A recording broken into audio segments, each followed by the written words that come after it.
Nós vamos tratar aqui de um assunto extremamente importante para a prova de auditor fiscal da Cefaz Goiás, que é a questão do estorno do crédito tributário. É algo muito comum, algo que acontece muito nos procedimentos de auditoria, no trabalho do auditor fiscal, no trabalho de fiscalização, e o artigo 147A, ele trata desse procedimento. Vamos a ele, então. Então, o artigo 147A, ele traz o seguinte: sem prejuízo de outras atribuições e da competência, vamos pegar a nossa caneta aqui para a gente trabalhar, e competências funcionais e da aplicação da penalidade cabível, o fisco estadual deverá exigir, olha bem, exigir mediante notificação o estorno do crédito. Então, mediante notificação o estorno do crédito. Nos casos em que o contribuinte não tenha procedido o estorno, exigido pela legislação tributária ou tenha efetuado escrituração indevida de valores a título de crédito, desde que não tenha havido omissão do pagamento do imposto, né? No caso aqui nós estamos falando do ICMS. E o prazo para que isso aconteça? O prazo não poderá ser superior a 30 dias, tá certo? Então esse é o texto do artigo 147A, é algo extremamente importante que acontece muito.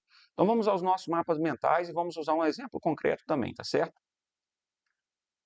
Então a aplicação do artigo 4A, quando que ele vai se aplicar? Quando o contribuinte ele não tenha procedido o estorno exigido pela legislação. Então, há um caso lá em que ele deveria estornar um crédito tributário porque a legislação exige o estorno, seja porque aconteceu um fato, por exemplo, né, a gente já estudou em aulas passadas, o contribuinte ele comprou a mercadoria para comercialização e depois, por algum evento, aconteceu que ele não vai mais comercializar aquela mercadoria. O que ele tem que fazer? Ele tem que estornar aquele crédito tributário, a legislação exige. Se ele não fizer isso aí, e não há, então se enquadra no artigo 147A. E também, ou ainda ele tem efetuado a escrituração indevida de um crédito tributário. Às vezes não é nem um momento, algo posterior, ele indevidamente escriturou um crédito tributário, seja por um desconhecimento da legislação, por um erro de interpretação, ou mesmo num caso aí com mal intencionado, que acontece também. Qual é a condição? Além disso aqui, ele não para estar no artigo 147A, ó, desde que não tenha havido a omissão do pagamento do imposto, ou seja, essa escrituração indevida ou esse não estorno, ele não pode resultar em omissão, para a gente cumprir aquilo que está no artigo 147A. E qual é o procedimento do artigo 147A?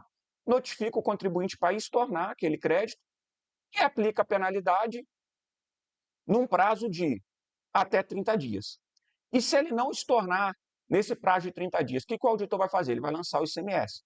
Então, mesmo tendo um saldo credor lá, não tendo havido, ele vai estornar. Aí, a partir do momento que, aliás, o auditor vai lançar o crédito, vai cobrar aquele imposto, e a partir desse momento, como ele não se tornou, ele vai poder aproveitar, porque o imposto foi lançado, né? Então, ele vai cobrar, o fisco vai cobrar do contribuinte, tá certo? Vamos lá. E caso o Então, está aqui aquele caso que eu acabei de explicar, eu adiantei. Então, se o contribuinte não tenha procedido o estorno exigido pela legislação, ou ele tenha efetuado a escrituração indevida do crédito tributário, o auditor fiscal ele vai lançar o ICMS mais a penalidade, tá certo? No caso em que houve falta de pagamento. Então, no caso em que há falta de pagamento, ou então, no caso que o contribuinte não tenha feito o estorno, o auditor, né, o fisco, ele vai cobrar tanto o imposto quanto a penalidade, tá certo? Então, vamos a um exemplo de uma questão que eu acho que vai ficar muito mais claro. Então, né, uma questão aí do nosso curso, da Cefaz Goiás, um auditor fiscal da Receita Estadual, durante uma auditoria básica do ICMS, verificou que o contribuinte havia aproveitado o crédito do ICMS indevidamente. Opa, é aquele caso da condição, ó. O contribuinte aproveitou o crédito indevidamente. Por causa desse crédito, o contribuinte deixou de pagar 50 mil, então ele deixou de pagar, ou seja, houve omissão de pagamento de 50 mil e ainda ficou um saldo credor na sua apuração de 30 mil. Quer dizer, se devido a esse aproveitamento devido ficou um saldo credor de aproveitamento, nós temos duas situações. Ele deixou de pagar, houve omissão de 50 mil e 30 mil, ó, não houve omissão de pagamento.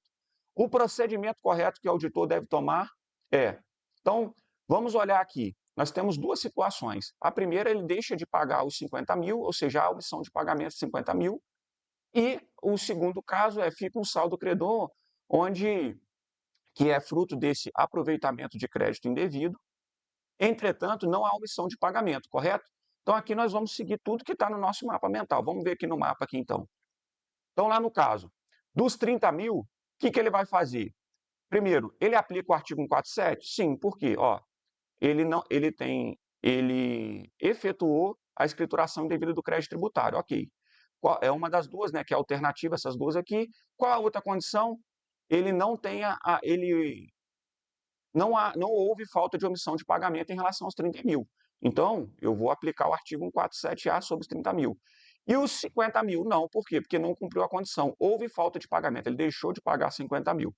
Então, qual é o procedimento? Sobre os 30 mil, nós vamos notificar o contribuinte para estornar e vamos aplicar a penalidade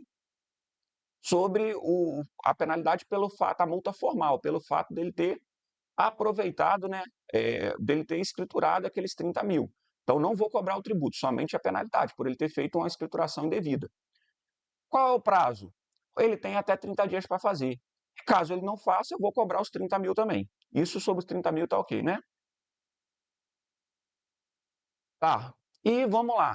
No caso dos 50 mil, é o caso que houve omissão do pagamento. Quando há falta de pagamento, eu cobro o ICMS e também cobro a penalidade por ele ter lançado 50 mil errado e também cobro os 50 mil de imposto, correto? Então vamos às alternativas.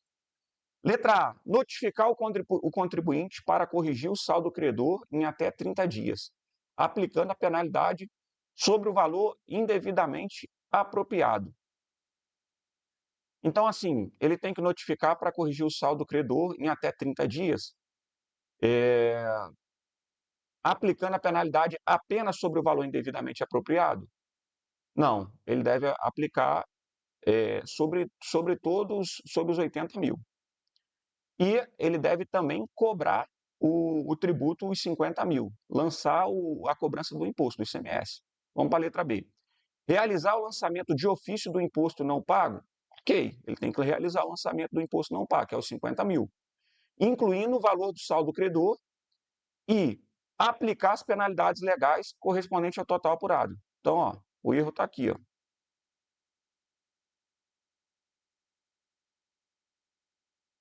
Vamos lá.